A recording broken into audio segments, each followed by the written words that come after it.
Bien, pues muchísimas gracias a todos. Yo creo que este homenaje, como digo, a Juan Carlos es un homenaje también a todos los que conocemos que han estado allí, que nos han enseñado un poquito el camino. Gracias. Y ahora, si os parece, vamos a pasar a la ponencia de inauguración que va a correr a cargo de Javier Martínez Aldanondo, que tiene como lema el de creando cultura de aprendizaje. Y cuando hablamos de que el Instituto de Transferencia de Conocimiento en Innovación Pública pues ha de ser un medio para transformar la administración, para cambiar la forma de gestionar el conocimiento y para impulsar la innovación, pues hemos creído que la persona más adecuada para darnos este mensaje en la próxima 25 minutos, media hora, va a ser Javier Martínez Aldanondo. Él lleva 25 años asesorando a empresas e instituciones, tanto en España como en Latinoamérica, para ayudar a potenciar la inteligencia de las organizaciones y desarrollar una cultura de aprendizaje diferente. Imparte conferencias y talleres sobre cómo gestionar dos principales activos de una empresa, el conocimiento y la capacidad de aprender colectivamente. Es socio de Knowledge Works y es director de la Red Internacional de Consultoría GNOCO. Es consultor de la ONU, de Banco Mundial, de Banco Interamericano de Desarrollo y en el área de gestión de conocimiento y aprendizaje. Y hoy nos va a hablar de algo que es importante. Nosotros venimos aprendiendo, hemos acumulado mucho aprendizaje, tenemos mucho conocimiento, ese conocimiento que actualizamos con lo que pasa en el día a día, pero él nos aporta un concepto nuevo, un nuevo criterio que vamos a aplicar en el Instituto de Transferencia de Conocimiento e Innovación Pública, que es aprender del futuro. Creo que esto está cambiando y el mensaje de Javier Martínez Aldanondo creo que merece la pena ser escuchado. Adelante. Buenos días, muchas gracias, Miguel. Enhorabuena por el homenaje que acabáis de hacer y felicidades porque no es habitual encontrarse en la misma frase con las palabras conocimiento e innovación, así que enhorabuena. Yo voy a empezar. Una de las cosas que yo hago desde hace muchos años es tratar de poner por escrito una columna sobre conocimiento-aprendizaje y la última que escribí se llama justamente Aprender del futuro. Últimamente yo llevo 2 o 3 años preguntando a personas, sobre todo directivos, les digo, oye, ¿te puedo hacer 3 preguntas respecto a tu organización? La primera es ¿será importante que una persona aprenda? Y todos me reconocen que efectivamente han llegado hasta donde han llegado por su capacidad de aprender y me dicen, por supuesto que sí. Les digo, mira, la segunda es ¿será importante que una organización aprenda? Y todos ellos me dicen, piensan un poquito y me dicen, sí, por supuesto. Y de hecho tenemos muchos ejemplos de organizaciones que reconocen que tienen que aprender. En el caso de la Iglesia, que ha tenido que preguntar a sus clientes por primera vez en la historia, que tuvo que cambiar a su presidente y que tiene problemas. Entonces todos me han dicho, efectivamente, mi organización, si no aprende, de hecho, corre el riesgo de desaparecer. Entonces yo les digo, mira, la tercera pregunta es la más sencilla de todas. ¿Me puedes explicar cómo aprende tu organización? O sea, ¿cuáles son los mecanismos que tiene que estén diseñados para aprender? Y todos se me han quedado con la misma cara diciendo, no lo sé. Entonces, fijaros, voy a hacer otra pregunta retórica. A mí me gusta mucho hacer preguntas. Cuando uno se plantea cuál es el cumplido que más le gusta recibir a una persona, en general todo el mundo coincide con que digan de ti que eres inteligente.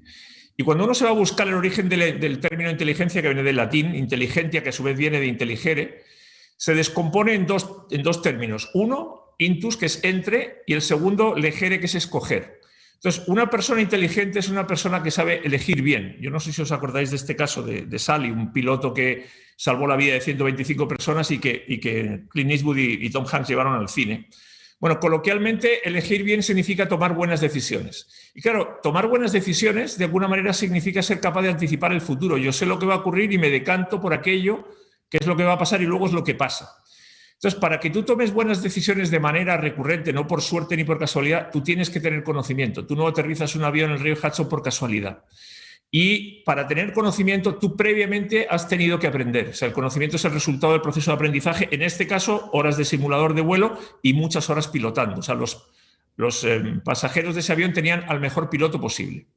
Entonces, de hecho, cuando uno se pregunta, ¿habrá algún elemento que influya más en los resultados de una organización que el conocimiento? Y os voy a poner un ejemplo que todos conocéis, el juguete más vendido de la historia. Este es el récord del mundo en resolver el cubo Rubik. Come on, get a sub 5.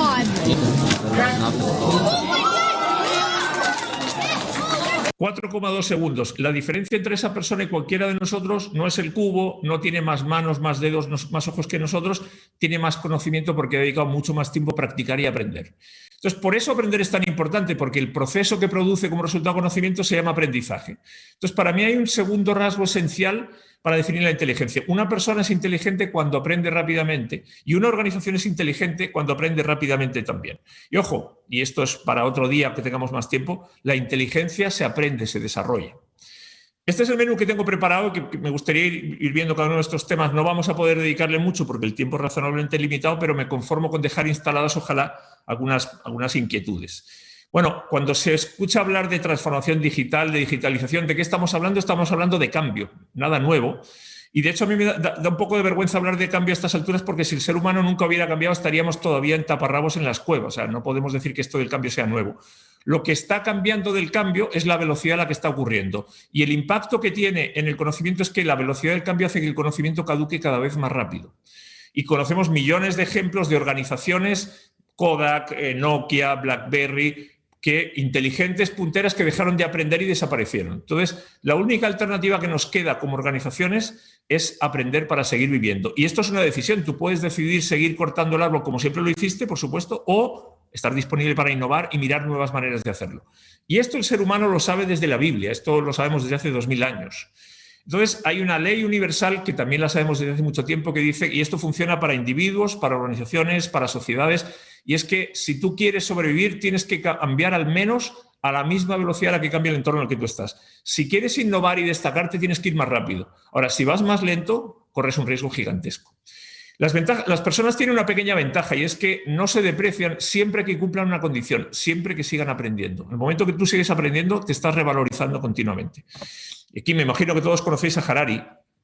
So, the most important skills in the 21st century are how to constantly learn. Harari dice que lo más importante es aprender. McKinsey publica un artículo hace poco diciendo que la habilidad más importante es aprender. Entonces, si Harari y McKinsey dicen que aprender es importante, parece que la cosa por fin va en serio. Y de hecho, si el conocimiento caduca tan rápido, aprender se vuelve más importante que saber, porque el aprender es lo que te permite avanzar hacia el futuro. Y por eso a mí me preocupa un poco que nos preocupemos tanto o que le demos tanta bola a términos que para mí no dejan de ser, entre comillas, el mismo perro con distinto collar. El upskilling, reskilling no dejan de ser la formación de alguna manera tradicional. Y yo me pregunto, bueno, ¿será la formación la única respuesta?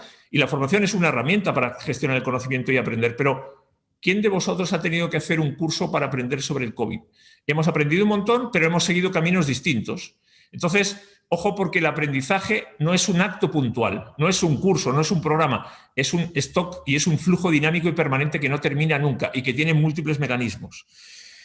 ¿Qué significa esto? Bueno, que nuestra vida depende de nuestra capacidad de aprender y que las organizaciones cada vez contratan menos a la gente por lo que sabe y más por lo que es capaz de seguir aprendiendo. Y yo siempre pongo la metáfora, siguiendo con el caso del cubo, nuestra vida no deja de ser una sucesión de cubos de Rubik. Y en el momento que resuelves uno y dominas uno, te cambian el cubo. Llega una pandemia, y cambia la tecnología, y cambia el gobierno, cambia la legislación, cambia la competencia. Entonces, no te puedes quedar con un cubo porque mañana el cubo que vas a tener que resolver será distinto. Entonces, el desafío es o aprendemos todo el tiempo o corremos el riesgo de convertirnos en un commodity, y ya sabemos qué es lo que pasa con los commodities. Y a esto hay que añadirle una segunda variable, y es que todos sabemos que estamos en la era de los intangibles, y aquí aparece el presidente del Bayern de Múnich diciendo, bueno, un jugador cuesta más que construir un estadio.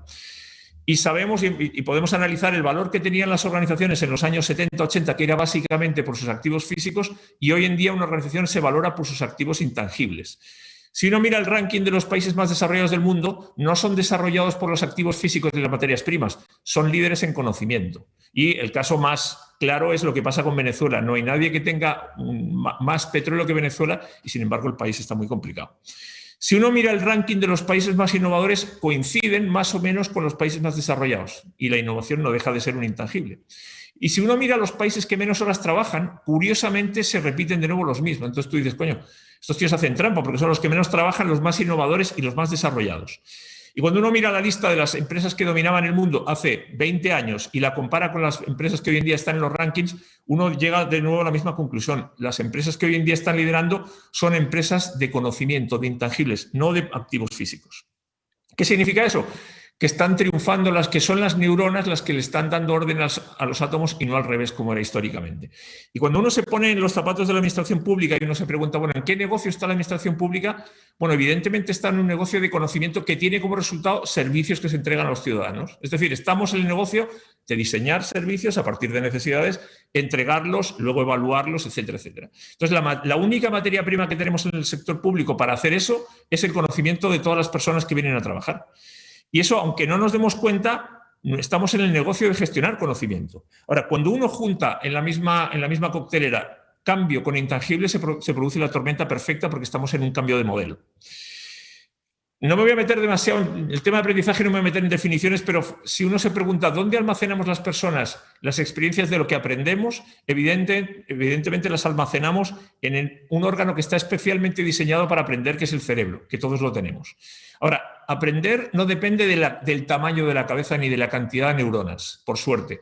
Aprender depende de las conexiones que establecen las neuronas entre sí, de las sinapsis. Tú puedes tener muchas neuronas, pero si no se conectan, no estás aprendiendo. Y por tanto, nuestro conocimiento reside en el cerebro, en todas esas conexiones que las neuronas van estableciendo. Y por eso, aunque tengamos un cerebro parecido a cuando nacimos en cuanto al número de neuronas, tenemos una mente muy distinta porque a lo largo de nuestra vida, cada vez que hemos ido aprendiendo algo, nuestras neuronas se han ido conectando. Y por eso somos, a priori, más inteligentes. Entonces, me gusta hacer mucho el paralelismo en cómo ocurre, hemos visto cómo ocurre el fenómeno en los individuos y cómo ocurre en las organizaciones. Entonces, no es sorprendente que revistas como Harvard publiquen artículos diciendo, bueno, pero ¿por qué les cuesta tanto a las organizaciones aprender? Y esta es una frase que yo llevo muchos años escuchando a muchos directivos en muchas organizaciones, en todos los sectores, en todos los países. Nuestra organización no tiene memoria. ¿Y por qué es esto? Bueno, porque así como las personas tenemos un cerebro, las organizaciones no tienen un dispositivo que esté pensado para aprender. Y con todo el cariño que yo les tengo a los ingenieros, el mundo fue diseñado y está gestionado hoy en día y dirigido por ingenieros y economistas. Y a la hora de diseñar las organizaciones, nunca se pensó hace 200, 300 años en el aprendizaje. O sea, en los procesos que forman parte de las organizaciones no aparece el aprendizaje. ¿Para qué se pensaron las organizaciones? Bueno, para ser eficientes, para hacer las cosas de manera, sobre todo, rentable y entregar resultados. Entonces, cuando yo me asomo y pido a cualquier organización, ¿me podrás compartir el mapa de procesos?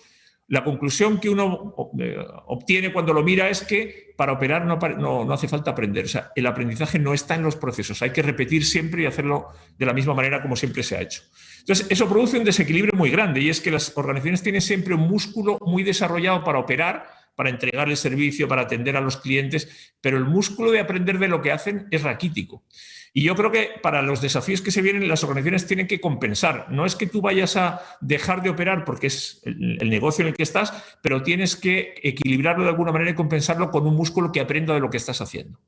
Y yo creo que gran parte del problema que tenemos hoy en día es que inducimos a la gente a trabajar de manera muy individual. No es tanto que la gente sea individualista, sino que el tipo de trabajo te lleva a la individualización. Entonces, claro, nos podemos preguntar, ¿será suficiente con que yo forme y entrene a los individuos? Y a uno le puedo mejorar en Excel y al otro en liderazgo y al otro en gestión de proyectos. Y yo creo que el desafío que tenemos no son mejores individuos. Siempre los vamos a poder mejorar. Pero, y yo estoy convencido que estamos ante los mejores individuos de la historia, el problema va por mejorar nuestra inteligencia colectiva, cómo los individuos colaboran con los demás. Ojo, que las personas aprendan, que los individuos aprendan, no significa que automáticamente la organización aprende también. Ahora, para que la organización aprenda, sí o sí tienen que aprender los individuos. No es posible que una organización aprenda si no aprenden los individuos primero. Entonces, si yo decía antes, mira, para que una persona aprenda, se tienen que conectar las neuronas. Bueno, para que una organización aprenda, se tienen que conectar las personas. ¿Y eso qué significa? De nuevo, que el conocimiento no es un acto individual, no es un lugar, es una red que se activa, que se ilumina cuando las diferentes personas comparten. Entonces, el aprendizaje en una organización no reside en los individuos, reside en las conexiones que los individuos establecen entre sí. Y si no las establecen, no aprende la organización, aprenden los individuos. Yo me imagino que vosotros conocéis, hay sistemas que te permiten mapear la red de relaciones en una organización. Cuando tú preguntas con quién conversas, tú puedes mapear gráficamente quién habla con quién y cuál es el flujo que hay. Ahora, cuando tú cambias la pregunta y la pregunta es quién te ayuda, quién te provee conocimiento para resolver un problema, la red que tú puedes mapear es totalmente distinta. Y cuando la densidad de esa red es débil, cuando hay poca interacción, la capacidad de esa organización de aprender es muy baja, no importa lo potentes que sean los individuos. Entonces, para mí hay dos conductas que son críticas en este escenario para que se produzca la colaboración. La primera se llama curiosidad. Y la curiosidad, ¿qué es? Es el interés por querer aprender, es el hambre por saber, por preguntar. Y la conducta complementaria, que es la que favorece la colaboración, es la generosidad. ¿Qué es la generosidad? Es el interés por compartir lo que tengo. En lugar de guardármelo, se lo pongo a disposición a aquella persona curiosa que preguntó. Entonces, esto que parece tan sencillo, uno se pregunta, bueno, ¿y eso cuándo se da espontáneamente? Porque es difícil forzarlo. Y lo que yo he comprobado es que esto se da espontáneamente cuando compartimos un propósito común. Cuando todos queremos lo mismo y estamos alineados, entonces yo estoy dispuesto a ser curioso y sobre todo estoy dispuesto a compartir lo que sé. Entonces, no se trata de muchos yos conectados, se trata de generar ese nosotros que es una capa superior. Entonces, el conocimiento individual se convierte en patrimonio de la organización cuando se distribuye. ¿Y esto cuándo ocurre? Cuando la organización tiene dentro de los procesos rutinas específicas, planificadas, sistemáticas, para que se conecten las personas dentro del equipo, pero no solamente dentro del equipo, entre los equipos. No me sirve que los defensas o los delanteros estén muy comunicados si no se comunican con el resto del equipo. Entonces hay un pilar fundamental en el aprendizaje, por tanto, que es el intercambio de conocimiento, la circulación y el flujo de conocimiento. Y si el conocimiento sabemos que está distribuido no solo dentro de la organización, en cualquier lugar del mundo, y la metáfora que pudiéramos utilizar es que cada persona, el conocimiento de cada persona está representado en una de estas piezas del puzzle, bueno, cada uno contribuye con su conocimiento y entre todos armamos de alguna manera el puzzle de la organización. O sea, se construye el conocimiento organizacional con los aportes de los conocimientos que tiene cada persona. Ahora, ¿cómo logro yo que las personas estén dispuestas a compartir y a colaborar? Bueno, uno necesita, para empezar, confianza. Yo tengo que confiar en alguien. Si desconfío de ti, es muy difícil que vaya a compartir. Y la confianza requiere dos cosas. Por un lado, conocer a la gente. Y para eso yo tengo que tener oportunidades para relacionarme. Y hay muchas organizaciones que te confiesan que la gente no se conoce entre sí, no sé lo que hacen los demás. Y lo segundo es comunicarse. Y ahí la herramienta que tenemos es el lenguaje. El lenguaje es el vehículo por el que transferimos conocimiento. Y dado que el conocimiento lo tenemos las personas en el cerebro, lo compartimos sobre todo mediante conversaciones. Entonces tenemos que tener las oportunidades para conversar e intercambiar conocimiento. Y por eso son tan importantes las historias, que son la herramienta más antigua que ha utilizado el ser humano para intercambiar conocimiento. Entonces, si el conocimiento tiene un componente gigante emocional, entonces para generar conexiones, para generar confianza, para facilitar el proceso de intercambio, tenemos que tener en cuenta aspectos emocionales y no tecnológicos y no digitales. Todo esto son aspectos que facilitan o dificultan el hecho de que la gente se pueda conectar. Claro, la pregunta es, bueno, ¿y qué pasa entonces cuando la gente sabe, es decir, tiene conocimiento, puede, tiene los recursos, pero sin embargo no quiere, por factores emocionales, está enfadado, está decepcionado? Bueno, es ahí donde la organización entra y tiene que facilitar lo que esta psicóloga gringa decía, un entorno de seguridad psicológica. Yo tengo que proveer, soy responsable de entregar a las personas que trabajan aquí un lugar seguro para trabajar, en el que entregarles yo la confianza, donde equivocarse es parte del negocio y no te va a costar el trabajo. Y por tanto te entrego yo la confianza. Confía porque aquí estamos para ayudarte.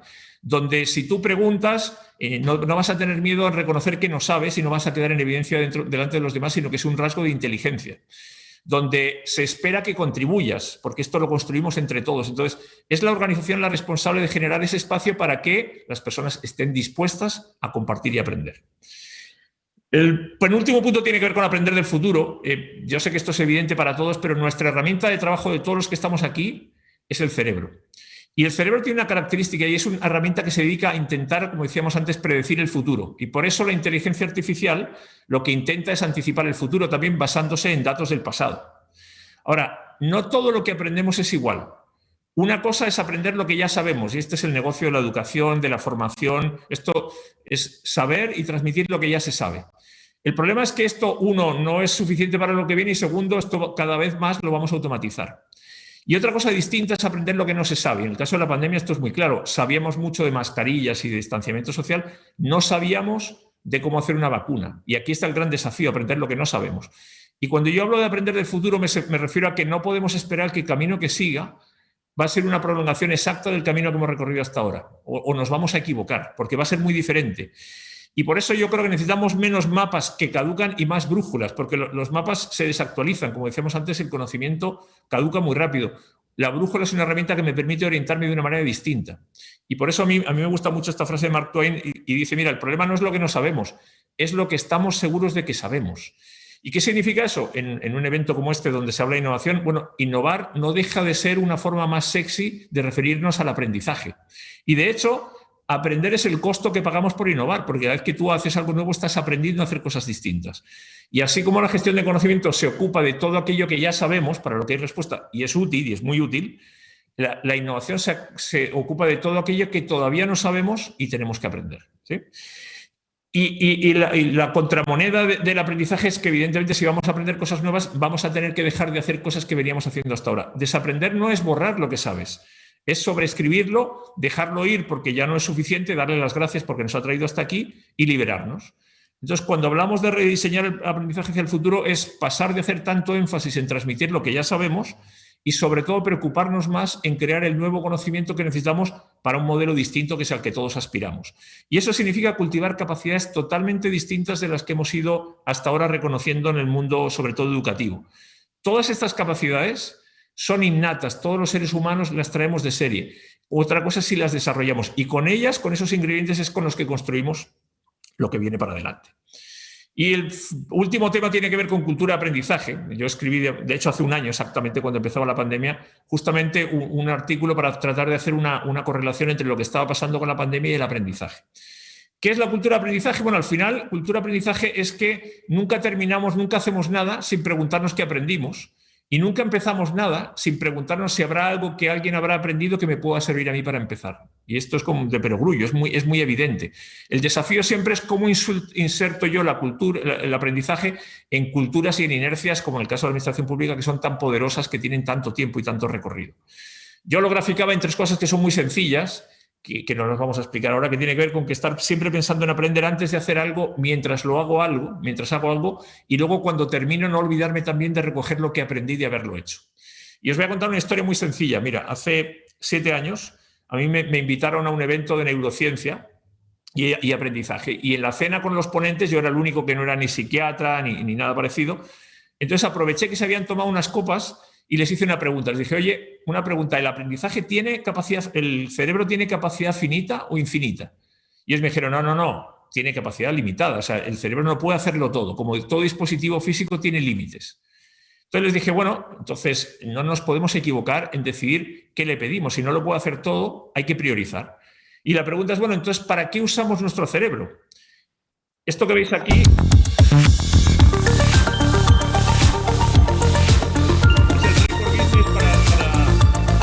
Guinness para resolver el cubo Rubik en 0,6 segundos. Esto es un cubo Rubik que se resuelve a sí mismo, que ya ni siquiera necesita tecnología.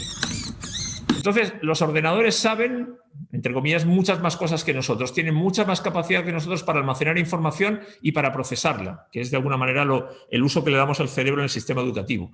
Entonces, la pregunta es, ¿lo usamos para hacer aquello que las máquinas ya hacen mejor y cada vez harán mejor que nosotros?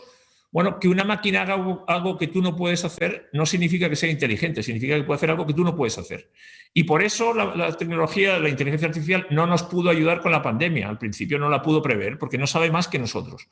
Ahora, si tu trabajo consiste en ejecutar cosas repetitivas y no en pensar, estás en problemas. Y no importa que seas un profesional de cuello blanco, seas médico o seas abogado, te van a sustituir. O sea, si tu trabajo es fácilmente automatizable, lo que va a ocurrir es que lo van a automatizar y significa entonces que no necesitaba demasiada inteligencia, aunque suene un poco duro reconocerlo.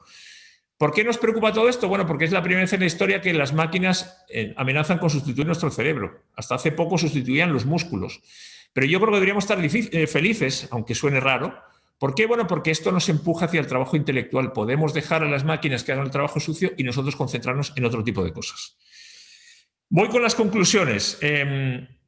Yo no sé si conocéis, el Derby de Kentucky es el evento deportivo más antiguo en la historia de Estados Unidos, y hace poco hicieron un experimento y pidieron a 20 aficionados a la hípica que eligieran el orden de los 4 primeros caballos clasificados. Y luego los juntaron a todos ellos, que no se conocían, y les pidieron que hicieran un pronóstico como grupo.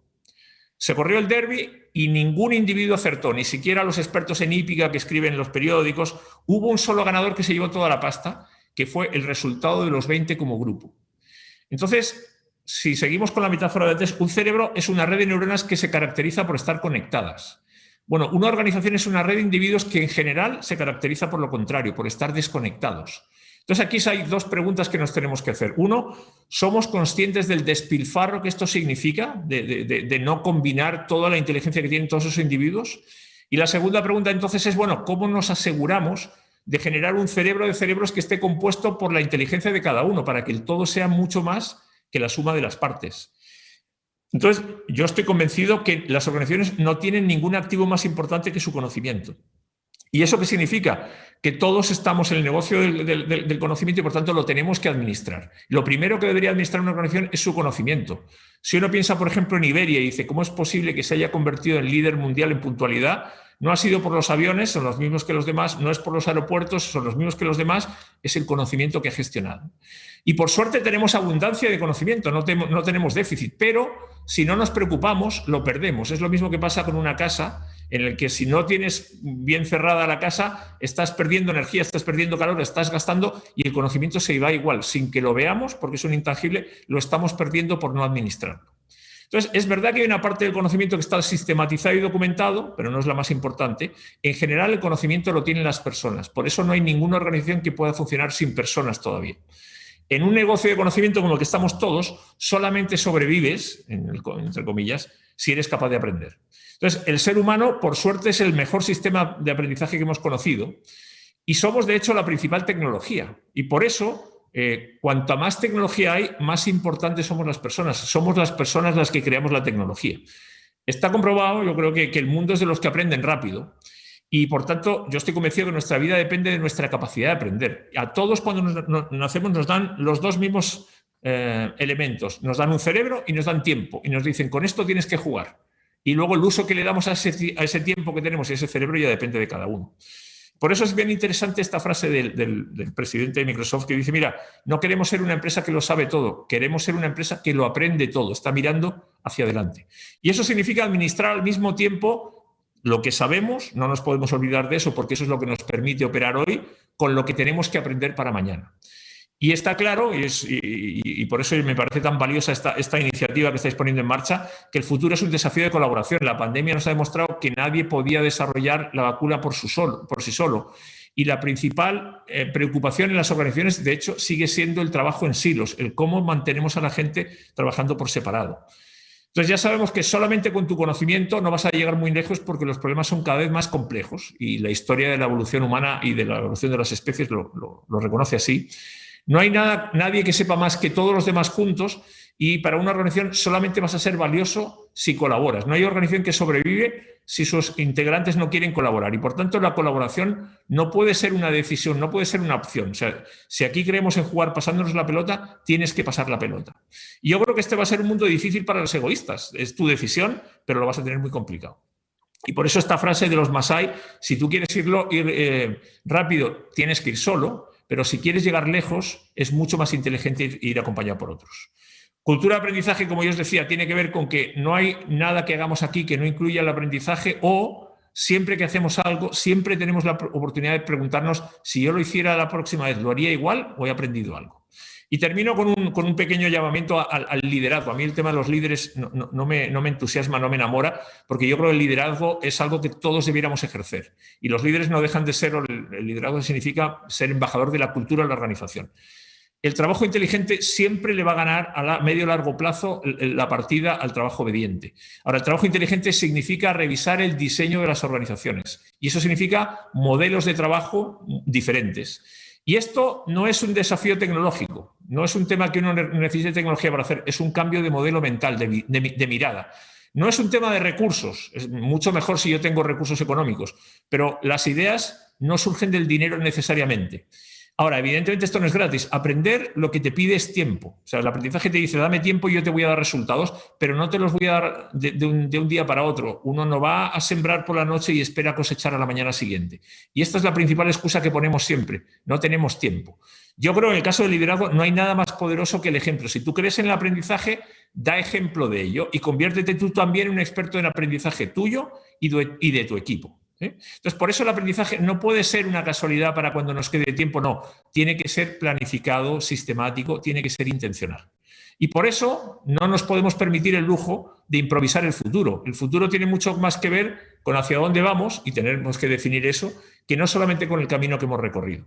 Entonces, termino. La pregunta que yo creo que nos ha hecho la pandemia para mí es muy evidente. ¿Habéis entendido que todo esto es un proceso de aprendizaje? O sea, lo que nos ha obligado el COVID ha sido aprender a trabajar de otra manera, a todos los niveles, y, por supuesto, aprender a vivir de otra manera, y esto todavía no se ha terminado. Entonces, evidentemente, yo creo que nos hemos dado cuenta que el precio que pagamos por no aprender nos sale carísimo. Y, de nuevo, como decía McKinsey hace poco en el artículo, yo de nuevo lo recuerdo, no necesitamos un plan nuevo, necesitamos un músculo permanente nuevo. Y frase final, en este caso, fijaros, el mundo se divide entre los que saben y los que no, y el que sabe siempre va a tener ventajas. Y nosotros tenemos que tomar la decisión si queremos estar de un lado o de otro. Fijaros, esta es una frase de hace 500 años de Maquiavelo. Muchísimas gracias. No lo he dicho antes, si alguien quiere esta presentación, yo estoy feliz de regalárosla. Ya sé que no es un regalo muy valioso. Muchísimas gracias y mucho éxito en el resto del Congreso. Pues Javier, realmente extraordinario. Yo creo que nos quedamos sin palabras con lo que nos has dicho, y nos hace que repensemos pues cómo funcionan nuestras organizaciones, donde hay muchas cosas que cambiar. Pero bueno, para ello está aquí la gente que quiere hacer ese cambio, y con inspiraciones como la de tu conferencia, pues seguro que vamos a conseguir pues que sean las cosas un poquito más fáciles, y entusiasmar más a esta gente y apoyarles más. Desde el Instituto de Transferencia de Conocimiento e Innovación Pública, nuestro objetivo será estar ahí, será entre los que ya saben que tienen que seguir aprendiendo, que podamos enseñar a los que no, y todos juntos pues aprender continuamente y conseguir esas organizaciones pues que parecen imposibles, pero tenemos que intentarlo. Javier, realmente ha sido extraordinario, como ya suponía que iba a ser, porque ese mensaje de aprender del futuro es clarísimo. Muchas gracias, un placer. Yo siempre digo que nada de lo que yo he dicho es verdad o mentira. Es en lo que yo creo, es la experiencia que yo tengo. Yo espero, si la gente se lleva algunas ideas y sobre todo algunas preguntas, entonces yo creo que misión cumplida, y enhorabuena y mucha suerte con el desafío que tenéis por delante. Si en algo puedo contribuir, ya sabes que contar conmigo, por supuesto. Muchísimas gracias, Javier Martínez Aldanondo. Ha sido un placer y un gusto, y yo creo que esta sesión la van a ver y a volver a ver muchas veces nuestra gente. Muchísimas gracias y hasta pronto.